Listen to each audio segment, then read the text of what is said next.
Good morning, everyone. We are glad to welcome you, Dr. Rahul, and we thank you for taking out time from your busy schedule and be here with us today. The moderators for today's event are Arshita, me, Sanskriti, Ananya, and Om. Before, I would request Om to tell a little bit about CSNSRs. During the second phase of pandemic, Christ University Bangalore and Christ University Delhi created the website COVID Help and CoV respectively as a one-step destination for all COVID-related information. We at Delhi NCR created the CoV website, which also includes a link for donating blood, and anyone who would like to donate can register at the link, and the link will be in description box below. The students of Christ Bangalore had also organized blood donation campaign and taken forward the vision of CSA. Today, on the occasion of World Blood Donation Day, we are happy to conduct this podcast named as us, Give Blood and Keep the World Beating. Students of CSA have filtered out questions and taboos in respect with the ongoing theme of today, which is blood donation. Today we have Dr. Rahul Yadav to help us remove these myths and taboos and raise awareness while spreading accurate and correct information. We welcome you, sir. The blood you donate gives someone another chance at life. Donate your blood for a reason and let that reason be life. I would now request you, sir, to introduce yourself. Hello, myself Dr. Rahul Yadav. I completed my graduation in 2013 and had experience 2 years of blood donation field. After that, I joined the Bhagwan Buddha Charitable Blood Bank, which is doing a great job in blood donation field. Actually, the thing is that the requirement of the blood is too much than the supply, because you can't produce it, you can't farm it by chemically or whatever, you cannot make it. It's a human source. Basically, you can get only from the human if they want. आप उनसे जबरदस्ती भी नहीं ले सकते हैं, आप उनसे मतलब if you can't take forcefully, because it's as a perspective, it's a life saving, but it may be life threatening. Suppose that if you take a 3 or 4 liter unit blood from one person, then it will be risky for the donor. Okay, so basically you can get the blood from the person who is willingly to give. It is not a demand supply. It is a kind of a means, if you want to give, it's like a donation. You can't set any price because it's priceless. One thing. Second thing is that everybody who is in a medical emergency or medical field, in hospital or in operation theater, he needs blood. Even in pregnancy, thalassemia, cancer patient, CKD patient who are on dialysis, their kidney doesn't produce such blood, so they need blood. In thalassemia, they need permanent blood requirement for whole life. In case of cancer, they need blood. So it is an essential source, essential requirement of a patient. So we have to promote it by various methods. It's a regular process, because in if we suppose that in young, around from 80 to 45, initially it produces in many organs and its production is very high. I mean, not very high, but subsequently more than that, more than up to age of 60 years. So if youngsters come forward and take the responsibility, so we can fulfill the requirement of blood as we want. And it is the basic process, because every 28 days the RBC already degenerated, new RBC is formed. So we should promote it, because fluid loss you can recover within 24 to 48 hours. Your fluid loss will be recovered, and from 28 to 35 days your PRBC is totally recovered. So next donation you can give it after 3 months, not 30 days. After 3 months you can give the next donation, because your body will be recovered symptomatically in 1 or 2 days. It's not a big means, you don't feel any fatigue or any symptom. But in case of first or primary donor, some symptom is noticed just because of they are giving first time, and their body response and some psychological effect, they notice some problem. But if you come out of that fear, it will be very easy for you. So be strong and be prepared. It's not a big deal. Anything you wanna ask? Thank you, sir. Yes, sir. Before we begin with today's session, I want to thank our listeners for joining in, and I hope they stay tuned in. So, sir, we circulated a Google form and we've collected various questions that our listeners would ask you to answer. I would ask Sanskruti to take it from here. Okay, no issues. Sir, since we are talking about blood donation, I would like you to tell us more about what exactly is blood donation. What are the different type of blood types, and what is the element of blood which is being donated in the process? Actually, if you consider a type of blood, it's a many types. Means around number it's around 100 types. If we consider data, if you go for data and for books, it's around 100 types of groups. But in our local, in our lifestyle, in our generation, there is preferably 4 types, mainly 4 types of blood group. That is A, AB, O, and B. That is A, B, AB, and O. These are main blood groups which are means arranged or classified. These are main 4 groups in which blood is classified. First thing, how many groups that you ask? It is clear, 4 groups. That is means in each group they have positive and negative. Suppose that A positive and A negative, B positive and B negative. Third thing is what is the third question? Sir, Hello? what are the elements of blood which are being donated in the due process? Okay.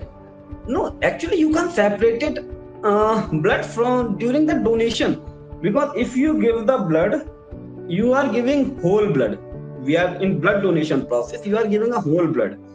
We separated different components from that blood, like plasma, that is called FFP, and platelets, and PRBC. Some blood bank which are working more significantly, they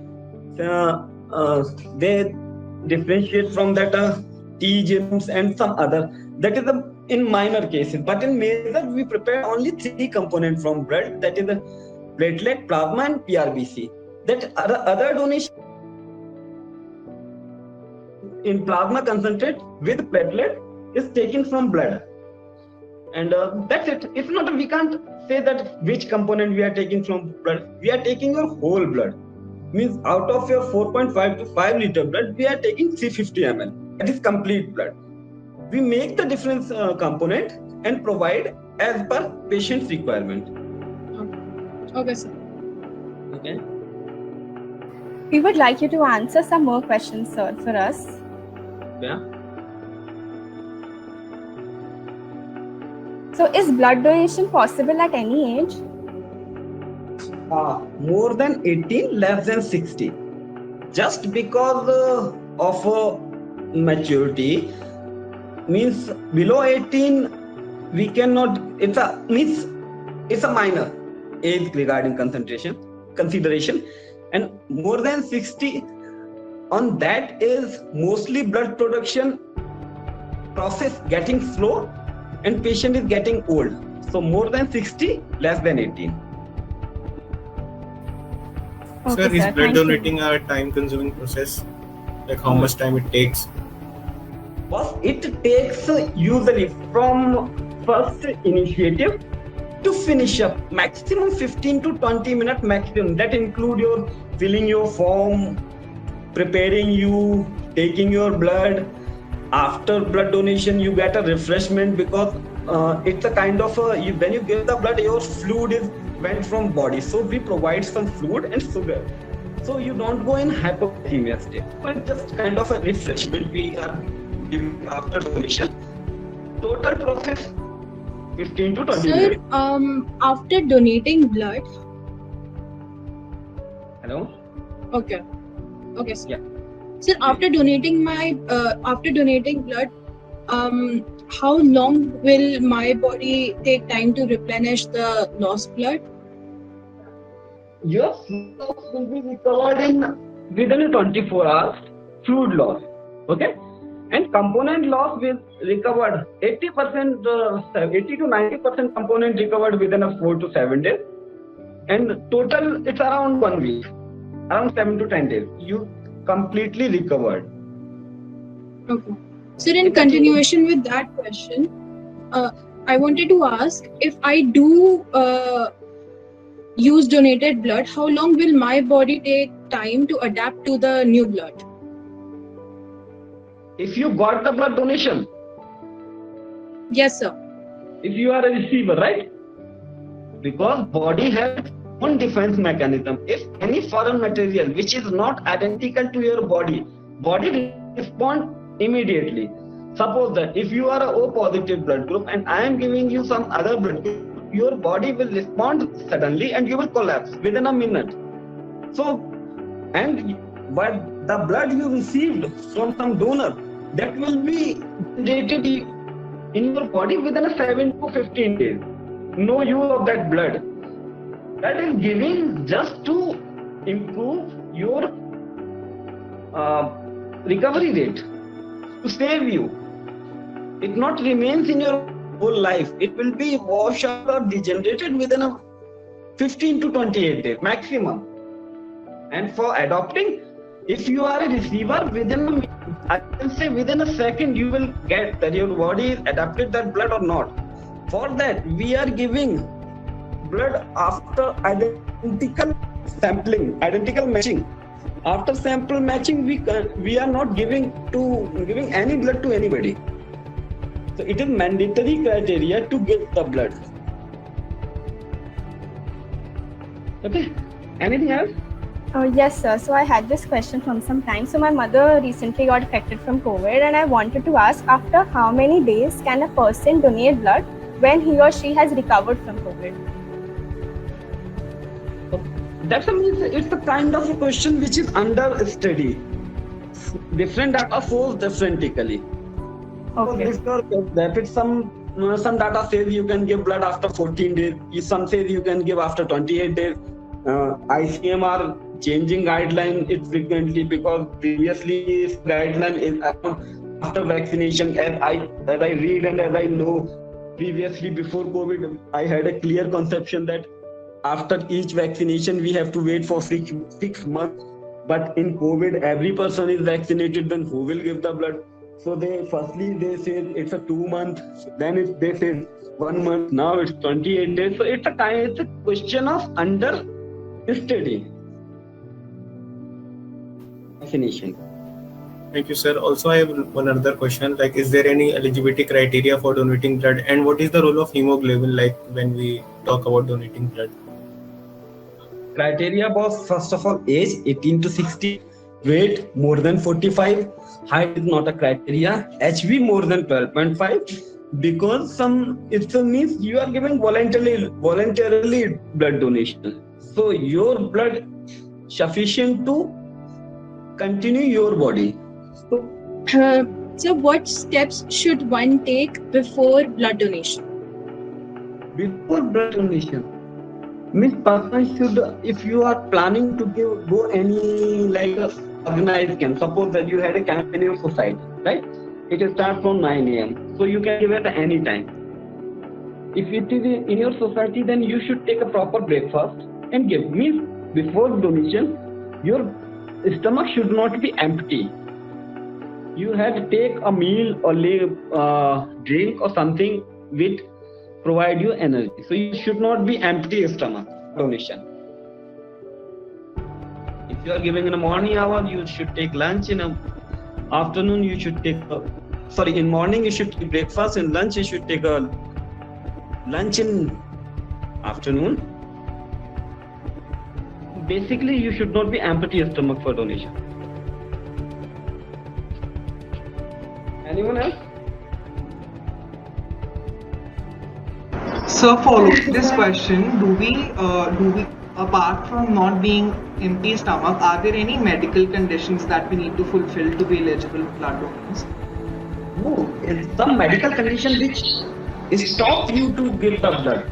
Any medical condition is not required. Such medication you have to take before the blood donation.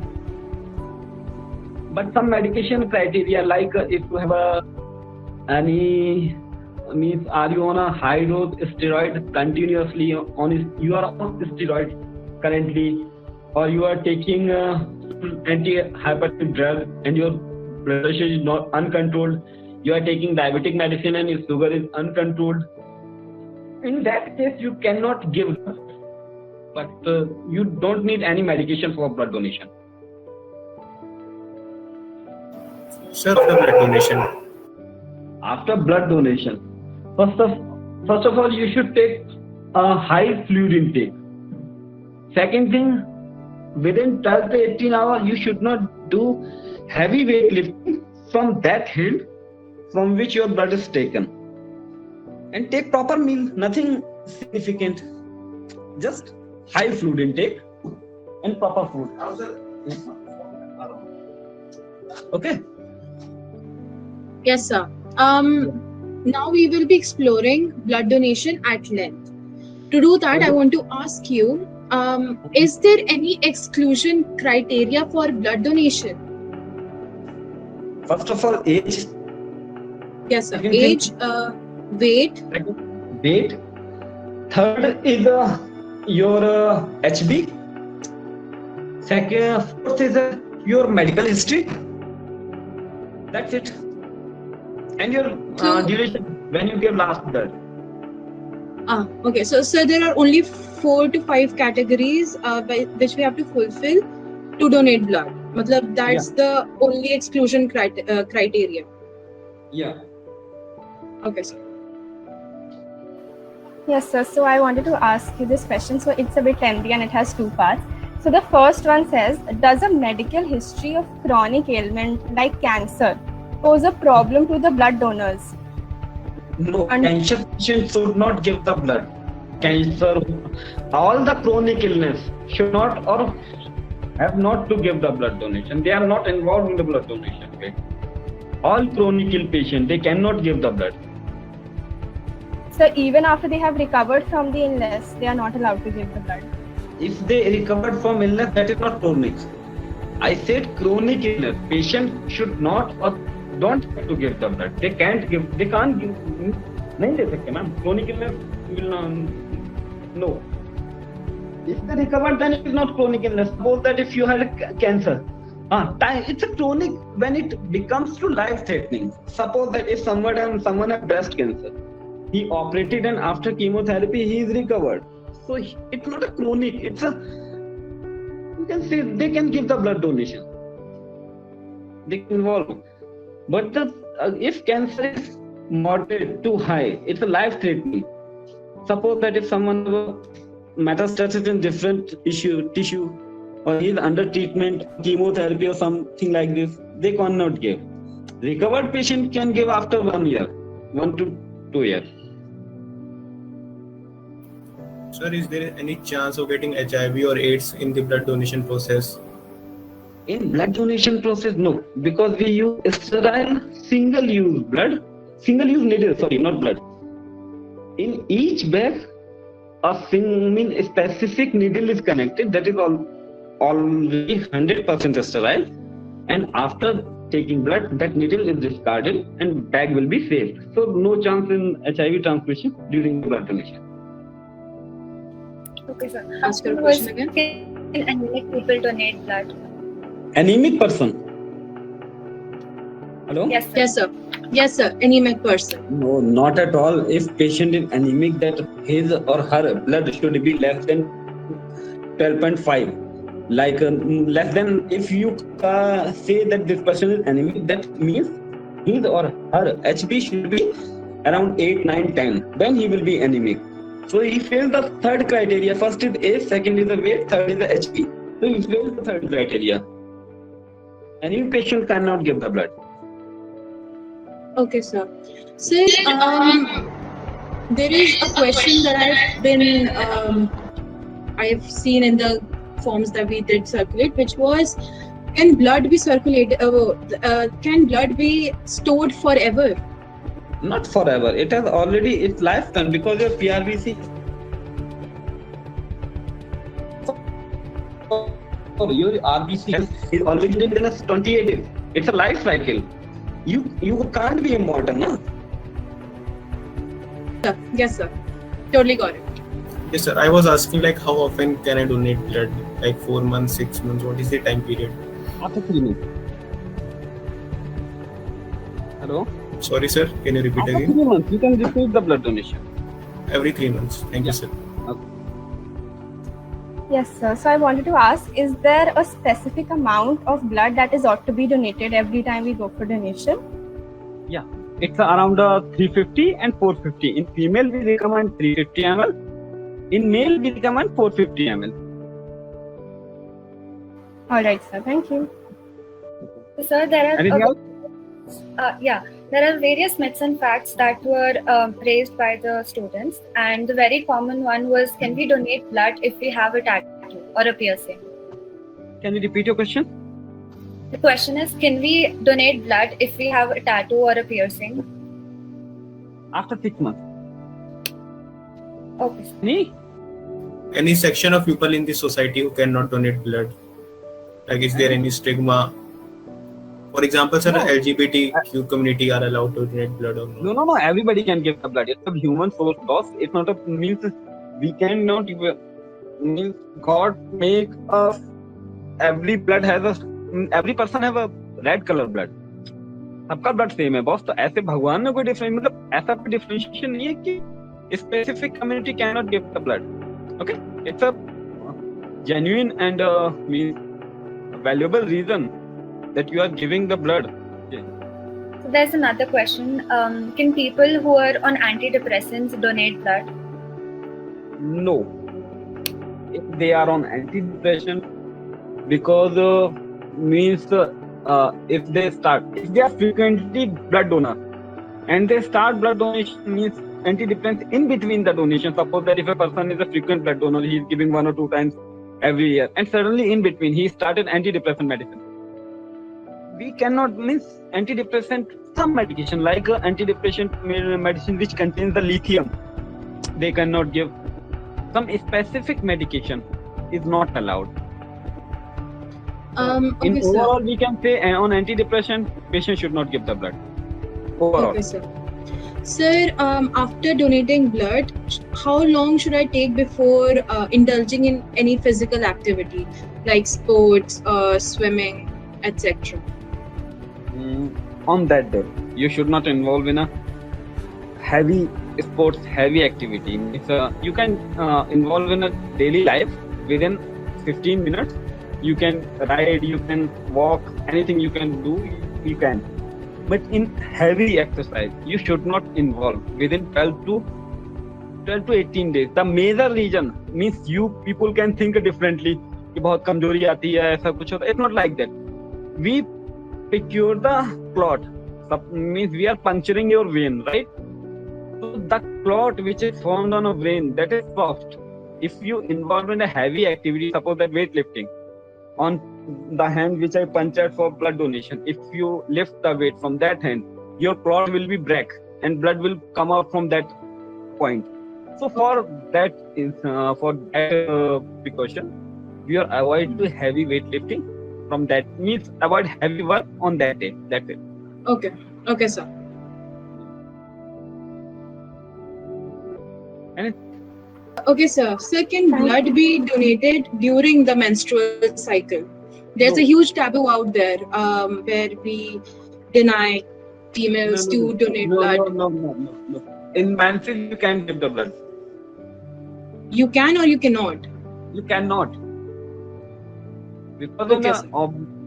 in female, blood loss that is the major reason for blood loss. Already you on using, we cannot more blood from your body. So in menses you can't. Okay, sir. Sir, is there any gender bias when it comes to blood donors? Like you work in the field, so you know better. No. That's a noble cause, yeah. Yes. So no. So I have recently traveled. Will I still be eligible to donate blood? Yeah, obviously. So there is no time period for me to rest or anything. Even if I travel, I can totally donate blood, even if it's for hilly station or. That's a different means. It's a kind of perspective. It's how you understand. I'm saying that after traveling you can give the blood. It doesn't mean that you step out from your train or bus or just go on a donation table. It's not like that. Means usually you can have to take rest. It's not like means you are barred for 7 days or 15 days. It's not like that. For blood means like you can take rest before finishing your journey. Sir, I do understand that Ananya has already asked you a question about chronic disease. I just had a personal question. What if a person has thyroid or PCOD or anything along those lines? Can they still donate blood? Different conditions are there. In case of thyroid, we usually avoid the donation. First thing. Second thing, in PCOD, if a female have irregular menses, because in PCOD some data says that we should not take the blood. Some says okay, it's okay, we can take the blood. PCOD is not a donation contraindication, but it's a kind of as we practice, as we see. Suppose that if I go to the donation camp or I say that I had PCOD, then it's a kind of means at the time of presentation. Suppose that if you go any blood donation camp, the doctor who is on a test, he will ask your medical history. You said I have PCOD. Then the next question from your doctor, he will ask, have you any bleeding irregularities like polymenorrhea, means irregular menses, multiple menses, menses disturbance? He will ask that question. If you don't have any symptom like irregular bleed, so you can give blood. PCOD is not a contraindication for donation. Its symptom is a contraindicated. So for the interactive yet informative session, I would now request you to express your views on today's session. I want to say that if our society is aware, then it will help to fulfill the requirement, because blood is such a source that cannot be produced. You already can be taken from a person. If everybody is aware, then we can face this situation, because in India it's a very typical situation that the demand is more than 10 times than the requirement. The amount which is now available is less than, means it's 10 times higher than the supply. So we should promote that healthy discussion should be continued. Thank you. Thank you, sir, for your kind words of wisdom. Before ending, I would also enlist some of the major organizations that conduct the blood donation camps. They are Federation of Indian Blood Donors, Rotary Blood Bank, Indian Red Cross Society, Save Life India, and there are many such organizations where you can donate blood and bring a life back to power. On behalf of CSA, Christ Deemed to be University, I thank you, sir, for your precious time and helping us to spread awareness regarding blood donation. We wish you best of luck and hope you continue to save lives of as many individuals as possible. It was indeed a very informative session, and I hope everyone who will listen to this podcast will have answers to questions. I would also like to thank our campus dean and director, Father Viju, our campus administrator, Father Sunny, SW and CSA faculty coordinator, Ms. Anna Reshmi, our SR's team, the MMC, and everybody who helped us in bringing this event together. Thank you so much. Please stay safe, everybody, and take care. Thank you. Thank you.